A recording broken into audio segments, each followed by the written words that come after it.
आपका स्वागत है। आज हम कक्षा 10वीं के जो अपने प्रश्नोत्तर चल रहे थे दूसरे पाठ के, जिसमें 2 प्रश्नोत्तर शेष रह गए थे, उसका अध्ययन करेंगे। 5 प्रश्नोत्तर पहले हो चुके हैं। आज हम छठे प्रश्न से अध्ययन करेंगे।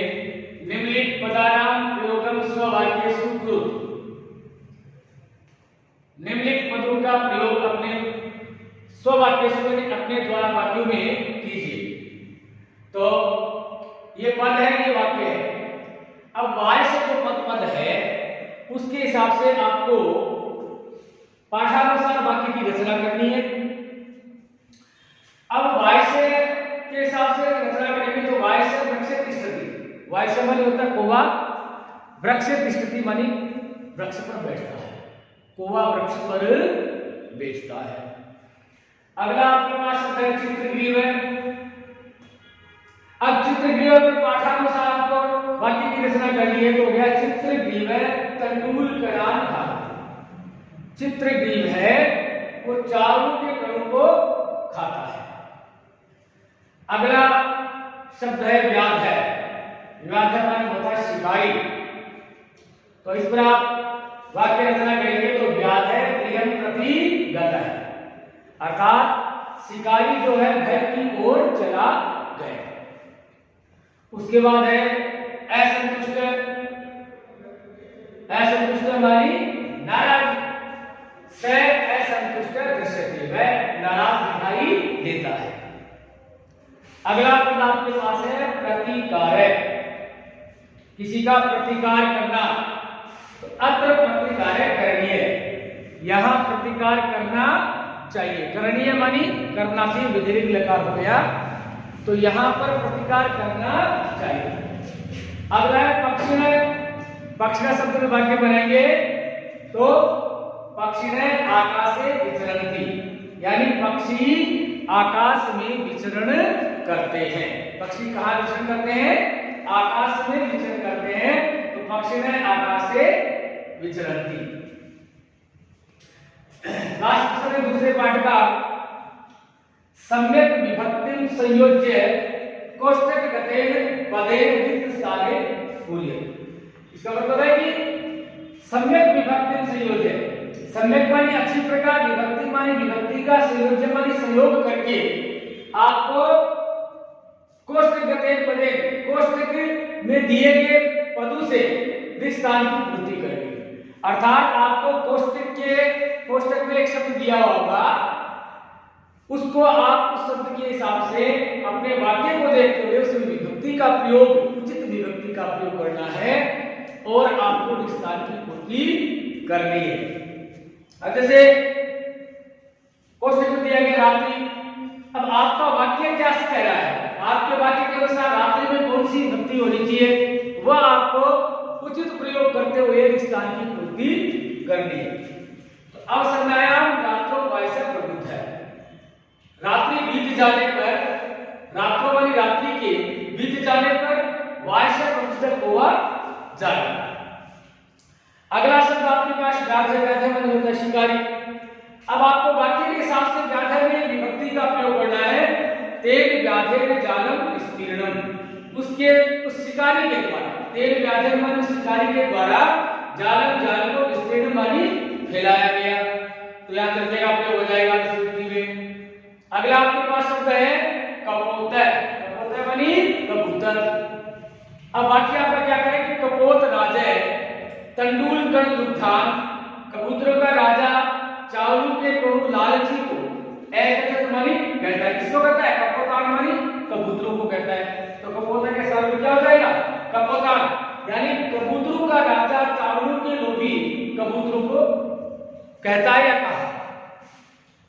अगला देखिए ई सर्वे कपोता तत्रो प्रविष्टा, यानी सभी कबूतर वहां पर बैठ गए। तो सर्व का क्या बन गया?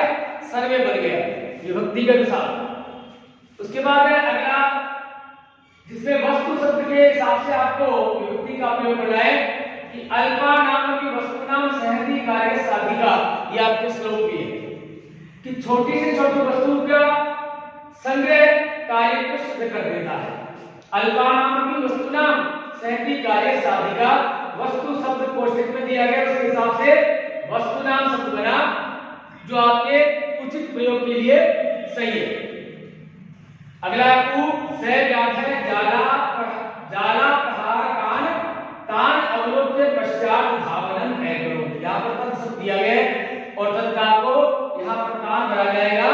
वह शिकारी जाल प्राण यानी जाल को अपहरण करते हुए तान उनको अवलोक्य देखने के पश्चात बाद में धावनम एगरो यानी उनके पीछे दौड़ता है। अभी आपने दूसरे पाठ के प्रश्नोत्तरों को देखा। अब हम तीसरे पाठ का अध्ययन करेंगे जिसका नाम है स्वराष्ट्र गौरव, अर्थात अपने राष्ट्र का गौरव।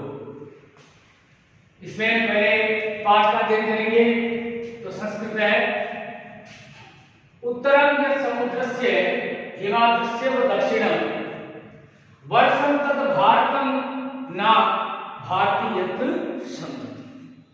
इसका मतलब है उत्तरम यत् समुद्रस्य जो समुद्र की उत्तर दिशा में है और हिमाद्रस्य व दक्षिणम और हिमालय पर्वत की दक्षिण दिशा में भूभाग है। उत्तरम यत् समुद्रस्य जो समुद्र की उत्तर दिशा में और हिमाद्रस्य व दक्षिणम और हिमालय पर्वत की दक्षिण दिशा में जो भूभाग है और वर्ष भारतीय संस्कृति और जहां पर भारतीय अर्थात संस्कृति के पुत्र निवास करते हैं वर्षम तत् भारत वही भारत देश है। अर्थात जहां पर जो समुद्र की उत्तर दिशा में और हिमालय पर्वत की दक्षिण दिशा में भूभाग है और जहां भारतीय अर्थात सरस्वती के पुत्र निवास करते हैं वही भारत देश है। वर्षम तत् भारतम वही भारत देश है।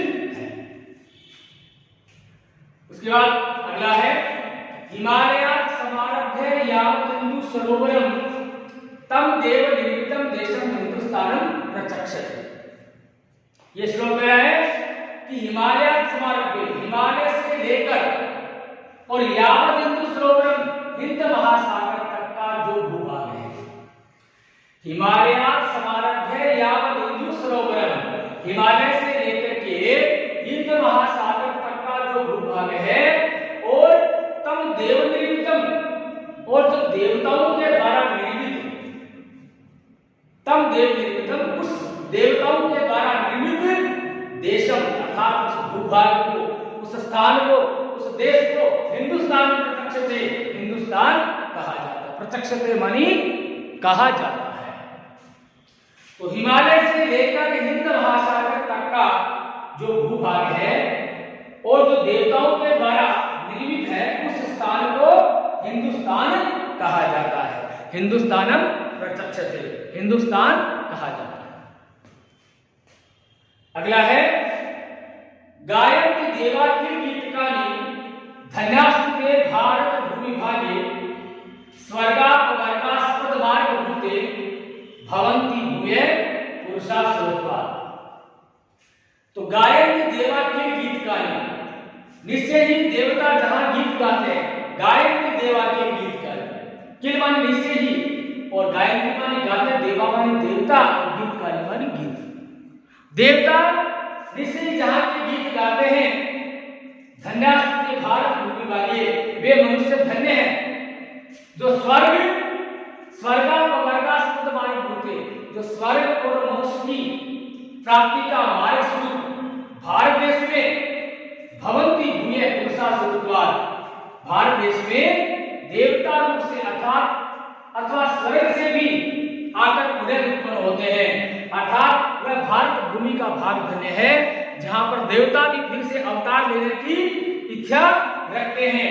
तो गायन्ति देवार्ति गीतिकानि धन्यास्ते भारत भूमि भागे स्वर्गापवर्गास्पद मार्गभूते और भवन्ति भूये पुरुषा स्वरूपवाद।